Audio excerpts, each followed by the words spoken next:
Day 10 credit note debit note कब इस्तेमाल करें? अगर आपने यह गलती कर दी तो जीएसटी भी गलत हो जाएगा।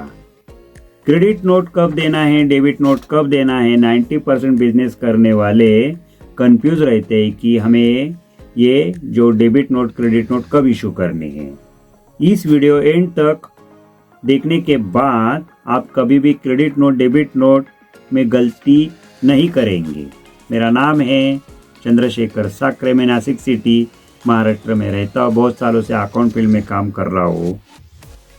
अगर आप अकाउंटिंग का टैली जीएसटी में काम कर रहे, सीख रहे, आपका कोई बिजनेस है तो ये वीडियो आपके लिए बहुत ही इम्पोर्टेंट है, क्योंकि बिजनेस करते समय क्वेश्चन आते हैं, टैली में एंट्री गलत हो जाती है, जीएसटी रिटर्न मिसमैच हो जाता है। अगर इसकी जड़ है क्रेडिट नोट डेबिट नोट और इसमें आप कंफ्यूज है, दुविधा की स्थिति है, तो आज इसे रियल लाइफ एग्जाम्पल में समझने का हम प्रयत्न करेंगे।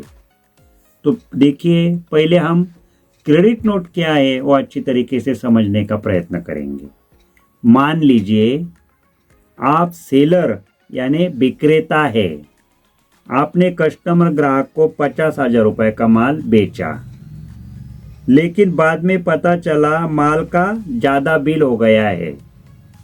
जो आप 50,000 रुपए का आपने माल बेचा है और आपको बाद में मालूम पड़ा कि जो मैंने बिल बनाया उसकी अमाउंट ज़्यादा हो गई है, तो अभी मुझे क्या करना पड़ेगा?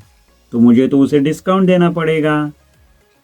ऐसा होगा। कभी कभी क्या होता है कि मैंने 50,000 रुपए का माल बेचा और क्या हो गया, मेरे जो जिसे मैंने माल बेचा उसने क्या किया, मुझे माल रिटर्न किया। क्यों किया?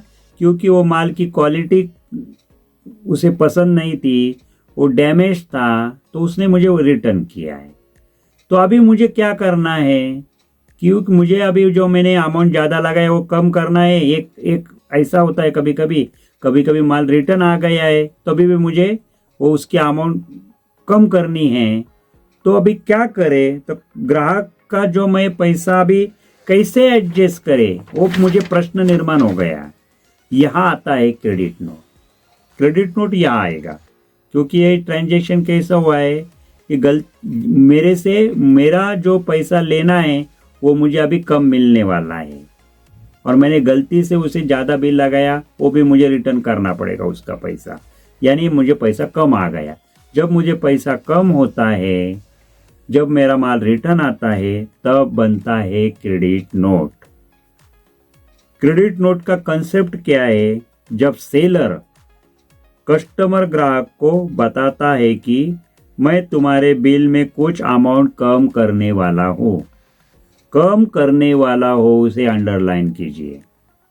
कम कब होगा? गलती से मैंने उसे ज़्यादा बिल लगाया, नहीं तो उसने मुझे माल रिटर्न किया, यानी मुझे उसे पैसा वापस करना है। मेरा अमाउंट कम हो गया, यानी मैं कम कर दिया मैंने, तब ही क्रेडिट नोट इशू होगा। जब मेरा अमाउंट, तुम्हारा बिल में मैंने अमाउंट कम किया तो मुझे क्रेडिट नोट इशू करना है। अच्छी तरीके से ध्यान में रखिए, उसे कहते हैं क्रेडिट नोट। कस्टमर ग्राहक का अकाउंट क्रेडिट हो गया और मेरा सेल अगर माल उसने रिटर्न किया तो कम हो गया, मेरा सेल कम हो गया, ऐसी एंट्री होगी। अभी डेबिट नोट क्या है वो समझ लेते हैं। क्रेडिट नोट का हो गया, अभी डेबिट नोट क्या है? अब दूसरी सिचुएशन ऐसी है कि आप बायर है। पहले क्या थे? आप सेलर थे, अभी आप क्या है? बायर है। और आपने 50,000 रुपए का माल परचेस किया, खरीदा, लेकिन क्या हो गया? माल खराब है, उसकी क्वालिटी खराब है और एक एक्स्ट्रा अमाउंट भी उसने चार्ज किया। आपको मालूम पड़ गया कि अरे मैंने जो माल 50,000 रुपए का परचेस किया वो तो खराब है, उसकी क्वालिटी बराबर नहीं है, उसने मेरे बिल में ज़्यादा अमाउंट चार्ज किया है। अब मैं क्या करूँगा? अब आप सेलर को बताएंगे, जो मेरा सेलर है जहाँ से मैंने माल परचेस किया उसे मैं बताऊँगा। आप आप बनाएंगे यानी मैं बनाऊंगा, यानी वो मुझे बना के दे भी सकता नहीं तो मैं उसको बना के दूंगा। क्या बना के दूंगा? Debit note. अभी क्योंकि यहाँ उल्टा हो गया है। क्या? कि मुझे अभी पैसा उसे देना नहीं है, माल तो मैंने रिटर्न किया है, मेरा पैसा अभी क्या हो गया है, जो मुझे पेड करना है वो कम हो गया है, मुझे वो पैसा उसे देने का कम हो गया है। मुझे यहाँ देना नहीं है और मुझे यहाँ लेना कम हो गया है। जब मैं माल बेचता हूँ तो मुझे पैसा लेना कम होता है और यहाँ मेरा देना कम हो गया है। तब मैं उसे डेबिट नोट बोलूँगा। मुझे आप डेबिट नोट, मैं उसको डेबिट नोट इशू करूँगा। मैं तो उसे डेबिट नोट करूँगा, वो मुझे क्रेडिट नोट इशू करने वाला होगा।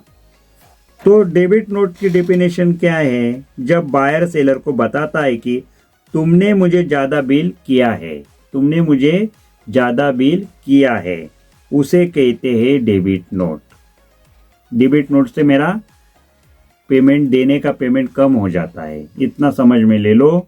और क्रेडिट नोट से मेरा जो पेमेंट आने वाला है वो कम हो जाता है। मेरा लेना कम होता है या देना कम होता है।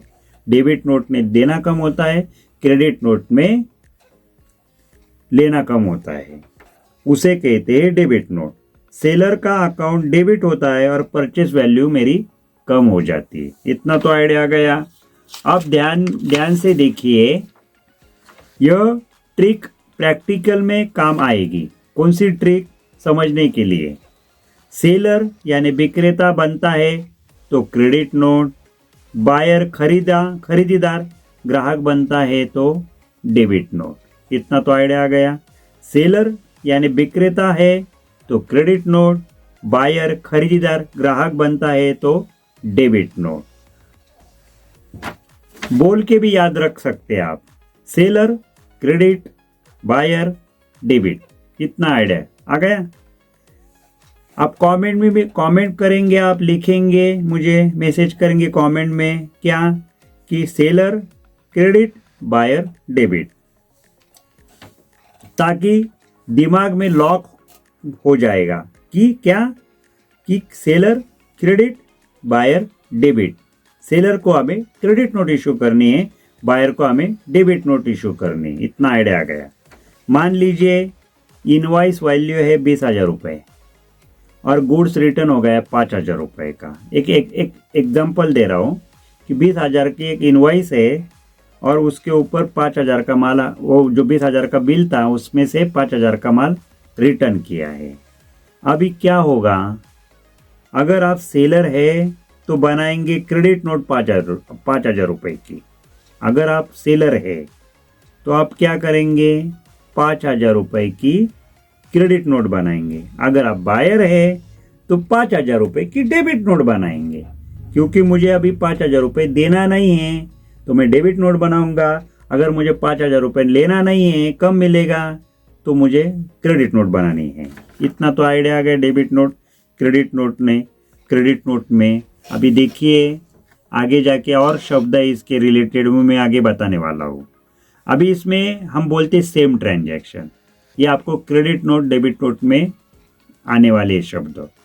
और डिफरेंट पॉइंट ऑफ व्यू, दोनों के व्यू, देखने का व्यू अलग अलग रहता है। वो क्या है वो अभी मैं आपको बताने वाला हूँ। अभी सेम ट्रांजैक्शन का मतलब होता है, आसान भाषा में आप समझेंगे। जब हम कहते हैं सेम ट्रांजैक्शन तो उसका अर्थ होता है कि जो एंट्री हमने की है, जो पैसा हमने लिया है क्योंकि आने वाला है, जो हमने बिल बनाया है उसकी तारीख भी हो गई है, हमारी पार्टी भी फिक्स है, वो फाइनल हो गई, सब हो गया है, या उसका व्यवहार चल रहा है, उसकी बात चल रही है, कोई नया या अलग नहीं है, वही ट्रांजैक्शन वही है चल रहा है, कोई नया नहीं है। तो अकाउंटिंग उदाहरण में देता हूँ एग्जाम्पल। आपने 1 जनवरी 2026 को राम को 10,000 रुपये का माल बेचा। बाद में उसी बिल में गलती सुधारनी है। अभी 10,000 रुपये का मैंने माल बेचा है और वो मुझे अभी गलती हो गई तो उसे सुधारना है। तो आप क्या बोलेंगे? क्रेडिट नोट बनाएंगे। आप क्या बोलेंगे? This credit note is issued for the same transaction. क्योंकि पहले बिल तो मैंने इशू किया है उसे माल बेचने के बाद, पर अभी उसे सुधारना है मुझे गलती, तो मैं अभी उसे उसके क्रेडिट नोट के ऊपर लिखूंगा this credit note is issue for the same transaction.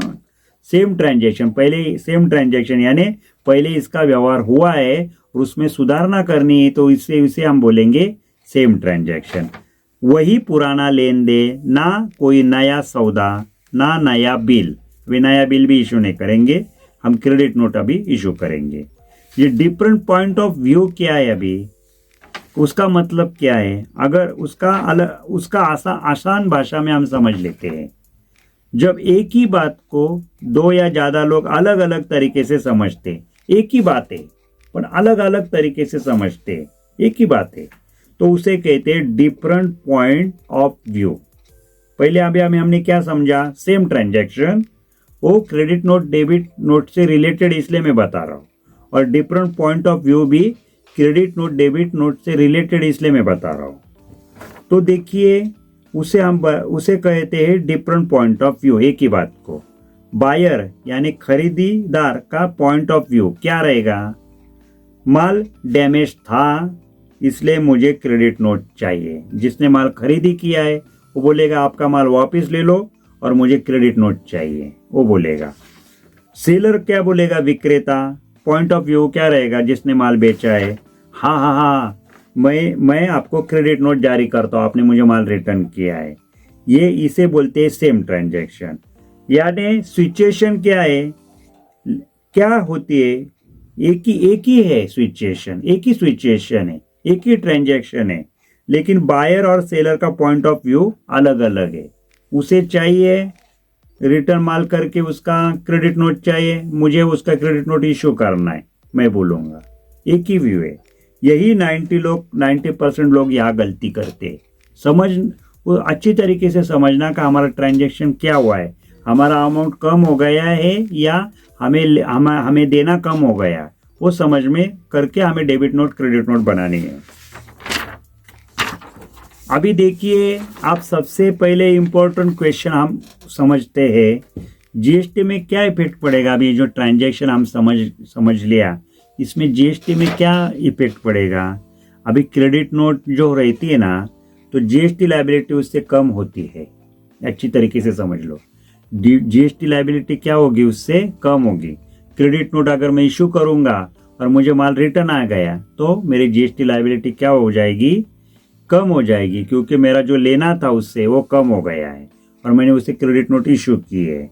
मान लीजिए एग्जाम्पल समझते हैं, आप मोहन ट्रेडर्स है, सेलर है आप, आपका बिजनेस का नाम है मोहन ट्रेडर्स, और आपका जो बायर है, आपने जिससे माल बेचा उसका नाम है राहुल स्टोर्स। राहुल स्टोर को आपने माल बेचा मोहन ट्रेडर्स ने, तो ओरिजिनल जो बिल था, टैक्सेबल वैल्यू थी उसकी एक्चुअली 1 लाख रुपए, और उसके ऊपर आपने 18% से जीएसटी लगाया 18,000 रुपये। अभी इनवाइस वैल्यू टोटल कितनी हो गई, 1,18,000 रुपये। आपका दुकान है, उसका नाम है मोहन ट्रेडर्स, और आपका जो बायर है, उसका जो ग्राहक है, आपका कस्टमर कंज्यूमर बोलते हैं, उसका नाम है राहुल ट्रेडर्स। तो आपने 1,18,000 रुपये का बिल उसे इशू किया, उसमें 1 लाख रुपए का इनवाइस वैल्यू और 18,000 रुपये जीएसटी लगा के। अभी सेलर का जीएसटी आउटपुट लायबिलिटी, यानी आपका मोहन ट्रेडर की लायबिलिटी कितनी हो गई, गवर्नमेंट की, जो जीएसटी ऑफिस को पे करना है 18,000 रुपये, जो बिल में हमने लगाया है। बाद में क्या हो गया वो ट्रांजैक्शन का, कि 20,000 का माल डैमेज रिटर्न हो गया, जिसे मैंने माल बेचा था, मैंने यानी मोहन ट्रेडर्स ने, तो उसने 20,000 का माल रिटर्न किया। यह उसे बोलते हैं सेम ट्रांजैक्शन हो गया, नया कुछ हुआ नहीं। पहला जो ट्रांजैक्शन हुआ था उसमें ही वो 20,000 का माल रिटर्न आ गया, यानी 1 लाख का जो 1,18,000 का बिल था, उसमें से 20,000 का माल उसने वापस किया।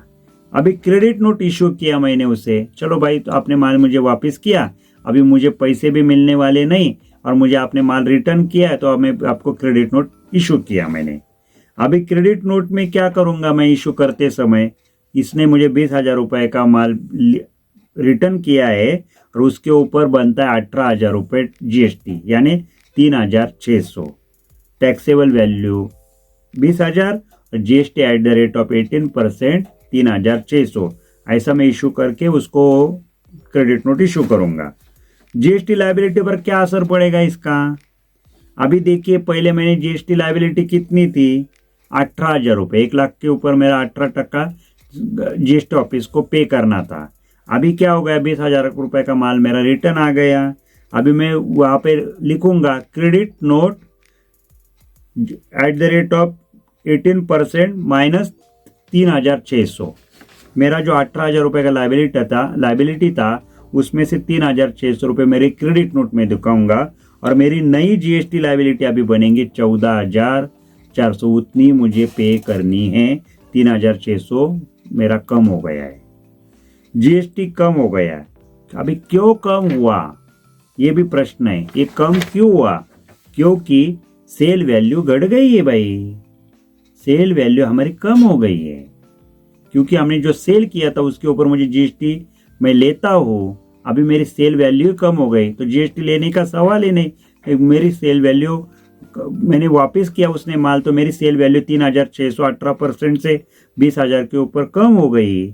सेल वैल्यू 20,000 रुपये कम हो गई और 3,600 जीएसटी भी कम हो गया है। जीएसटी हमेशा सेल वैल्यू पर ही लगता है।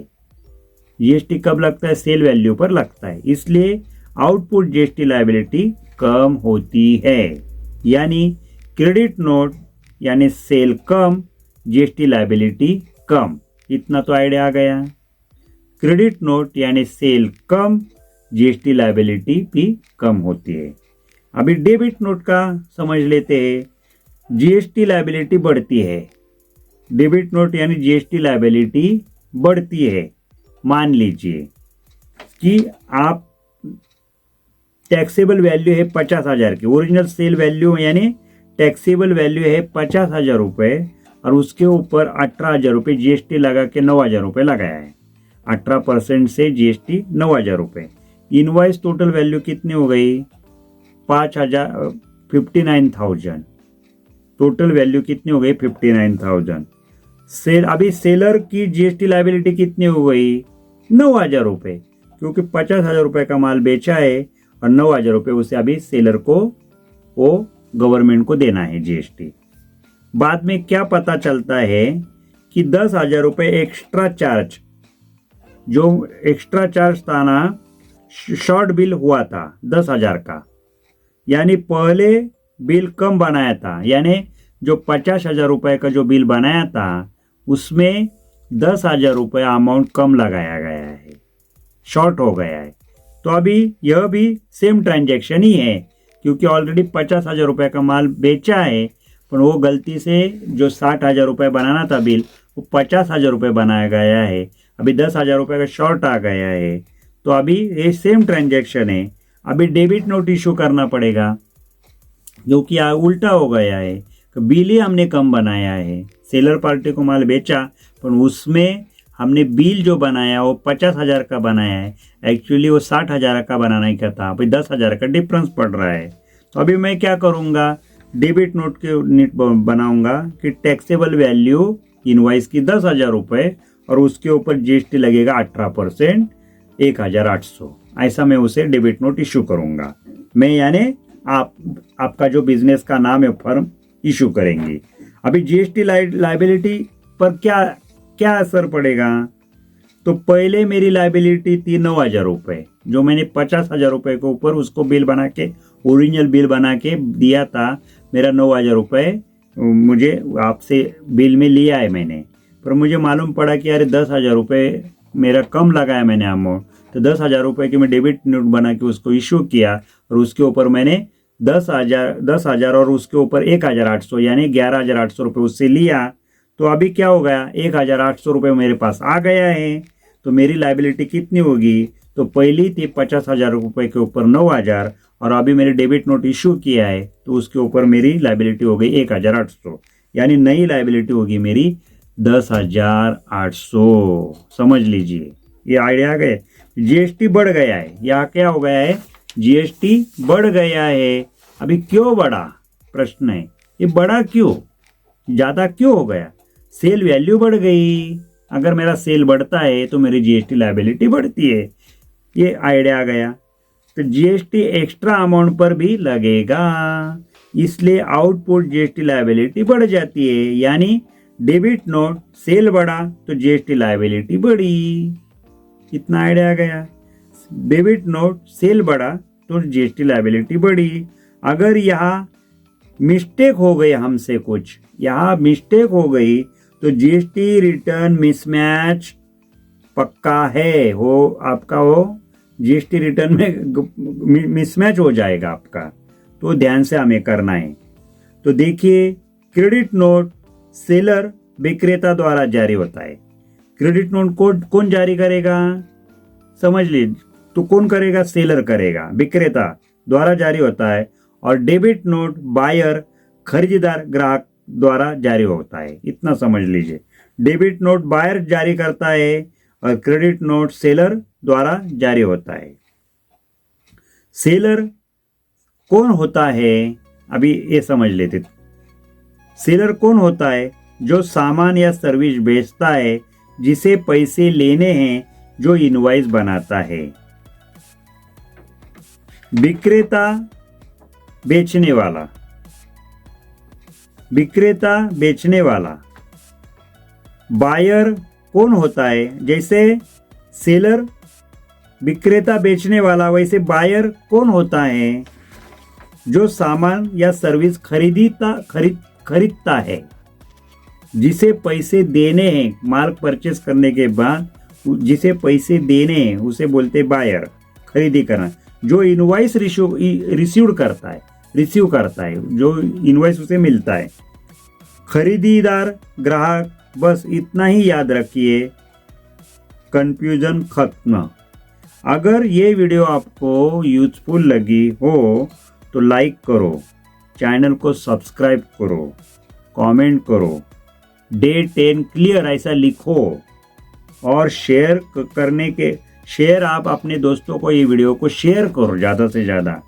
अगला जो वीडियो डे 11 में हम टैली प्रैक्टिकल कैसे करना है वो मैं आपको बताऊंगा।